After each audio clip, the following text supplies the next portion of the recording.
مسجد حرام سے مسجد اقصی تک حضور براق پہ گئے اور وہ اتنا سریع رفتار تھا کہ جہاں اس کی نظر جاتی تھی وہاں اس کا قدم پڑتا تھا. تو اس نے تو پہلا قدم اٹھایا ہوگا تو مسجد اقصی میں جا پڑا ہوگا. اور اتنی سرعت کے ساتھ وہ رفتار کے ساتھ چلتا ہے، پھر حضور اس کی پشت پہ جلوہ فراز. یہ 1000 کلومیٹر فی گھنٹے کی رفتار سے جہاز چلے تو کسی میں ہے ہمت کہ اس کی ننگی پشت پہ بیٹھ جائے؟ ہوا کی مزاحمت ہی گوارا نہ ہو، پڑخ چڑھ جائیں، آگ لگ جائے. اور جو کروڑوں میل فی سیکنڈ کی رفتار سے جا رہا ہے، اس کی ننگی پشت پہ بیٹھنے والے شاہ سوار کی عظمت کو سلام کرنے کو جی نہیں چاہ رہا. اچھا، پھر اتنی سرعت کے ساتھ جائیں تو راستے میں کوئی دکھائی بھی دے تو سجھائی نہیں دیتا، اچھی طرح پہچان نہیں پاتا بندہ. یار تم گزرے تھے، کہا میں تیزی میں تھا. تو تیزی میں جو چیز نظر آئے تو اس کو پوری طرح پہچانا نہیں جاتا. لیکن اب اس رفتار سے جا رہے ہیں، لیکن معرفت کا عالم کیا ہے کہ میں حضرت موسیٰ کی قبر کے قریب سے گزرا، میں نے دیکھا وہ قبر میں کھڑے ہو کے نماز پڑھ رہے.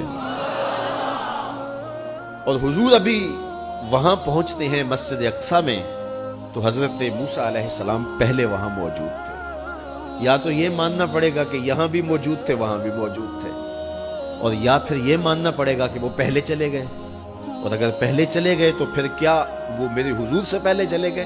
تو جواب آیا کہ نہیں، حضور علیہ السلام تو اپنی رفتار سے جا ہی نہیں رہے تھے.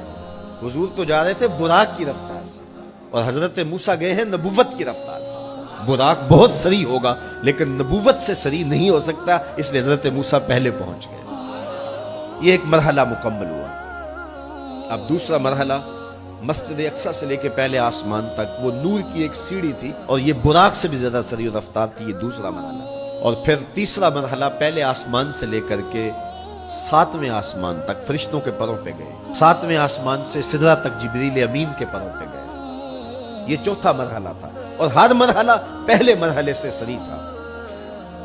اور پھر سدرہ پہ جا کے جبریل نے بھی کہا کہ آگے میں نہیں جا سکتا. لو دنوت خطوۃ لاحترقت، اگر میں آگے بڑھوں تو جل کے راکھ ہوتا ہوں. تو حضور علیہ السلام کے لیے ایک سبز نوری تخت لایا گیا جسے رف رف کہتے تھے. اس پہ حضور تشریف فرما ہوئے.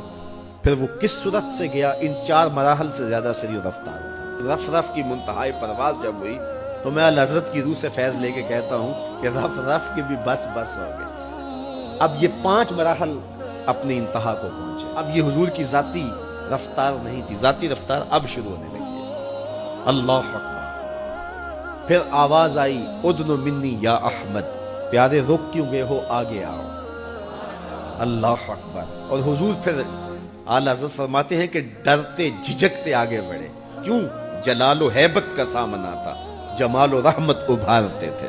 عبد تھے نا، معبود کے حضور حاضر ہو رہے تھے، تو جلال و ہیبت کا سامنا تھا، جمال و رحمت ابھارتے تھے. آواز آئی، محبوب آگے بڑھیے. حضور نے ایک قدم اٹھایا.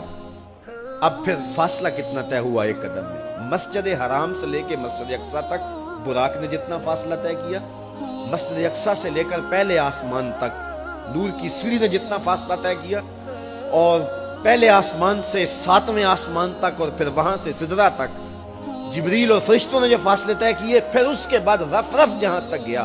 ٹوٹل ان 5 مراحل میں جتنے فاصلے طے ہوئے، حضور کے ایک قدم اٹھنے سے اتنے فاصلے طے ہو گئے. اب یہ رفتار تھی میرے حضور کی. پھر ہر قدم میں اتنا فاصلہ طے ہوتا جتنا پیچھے ٹوٹل قدموں سمیت فاصلہ طے ہو چکا ہوتا. اب کوئی حساب کر کے تو دکھائے. اللہ اکبر. اور پھر آواز آتی گئی، بڑھ اے محمد، قریب ہو احمد، قریب آ سرور ممجد. نثار جاؤں وہ کیا ندا تھی، وہ کیا سما تھا، وہ کیا مزے تھے. 70,000 مرتبہ آواز آئی، اور حضور کے قدم اٹھتے گئے. پھر کہاں تک پہنچے؟ کوئی حد ہے ان کے عروج کی، بالا غل اولابے. اور اس کو میرے رب نے سفر نہیں کہا یہ ابھی میرے نبی کی سیر ہے. کیا سمجھو گے میرے رسول کو؟ اس کی سیر اتنی سری ہے کہ تمہاری عقلیں تھک گئی ہیں، اور اگر وہ سفر کرنے پہ آئے تو پھر عالم کیا ہوگا.